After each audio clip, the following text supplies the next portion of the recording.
once again your friend Rakesh Mishra is here. Hope you are doing fantastic. Thank you very much for all your comments, likes and share on my last video. And I would like to mention one of my friend who commented on my last video, and I asked him, hey, what exactly you like on that video?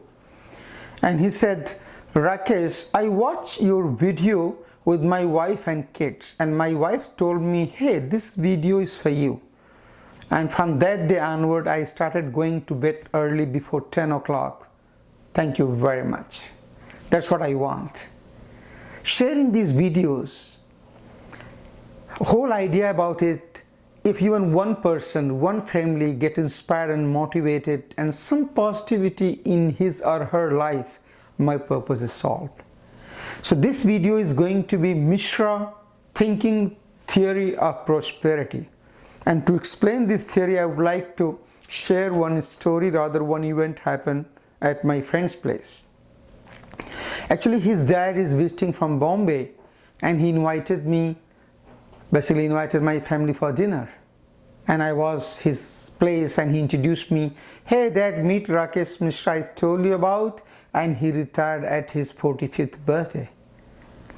His dad hugged me, shook hand and said, hey young man, please come here, I would like to talk to you. I said, sure uncle.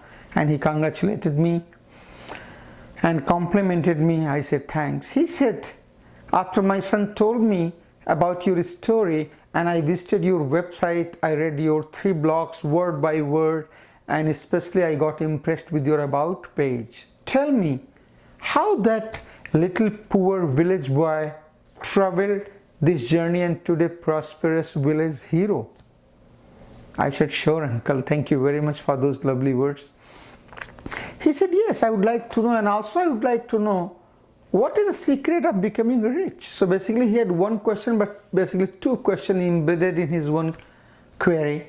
So one is how I develop this thinking, prosperity thinking, and what is the theory to become rich. I said, sure uncle, I will share with you. I said, uncle, those days in early 90s I was living in India, in Delhi, and one fine day I visited American Library with one of my friends. And while he was busy browsing some books inside the library, I was staring at a beautiful young white woman. And after enough staring, on her face, I saw what she was checking without. And she was checking out with those 2 books. One was Think and Grow Rich by Napoleon Hill. Another one was The Magic of Thinking Big by David Short. And those 2 books title gone into my memory, and later on I read those 2 books many times, and those 2 books planted a seed of prosperity thinking in my mind and how to think big. He said, wow. He said, I heard about Think and Grow Rich by Napoleon Hill, but unfortunately I have never read that book, but now after talking to you, I'm going to read that book. I said, thank you uncle. He said, yeah, tell me now how to become rich. I said, uncle, it's very easy how to become rich. He said, really? I said, yes. I said, uncle, if you want to become rich, start thinking, acting and behaving like rich people do, and stop thinking, behaving and acting like poor and mediocre people do. He said, wow, that makes sense. He said, can you elaborate a bit more? I said, yes. I said, uncle, poor and mediocre people, they work hard on their job. And most of the time in their life, they just do the job and work for others. While rich people, they work hard on themselves. And people work for them. And they are businessmen and entrepreneurs. He said, okay. He said, yeah, poor and mediocre people work hard on their job, and most of the life they do the job and work for others. That makes sense. But other side, you said that rich people, they work hard on themselves. How's that? Can you explain? I said, yes, uncle. I said, uncle, those people, those rich people in the early year of their business and entrepreneur career, They try to spend 5 to 10% of their gross income on their personal development in terms of buying the books, attending the seminar, attending the workshop, hiring the coaches, hiring the mentors, inviting some great leaders and people for dinner and lunch and discuss with them the business and opportunities. He said, wow. And he really got serious after that. And he hugged me once again and said, thank you very much, my dear son, for increasing my wisdom. So ladies and gentlemen, this is what I had to share today in midweek mantras. And I'm trying to share my knowledge and experience with you. And I'm following my own way to share that. And I would request to you rather to tell me how I can help you. You can put on your comments in the Facebook, or you can reach me on my personal email. That is youreachrakesh@gmail.com, youreachrakesh@gmail.com.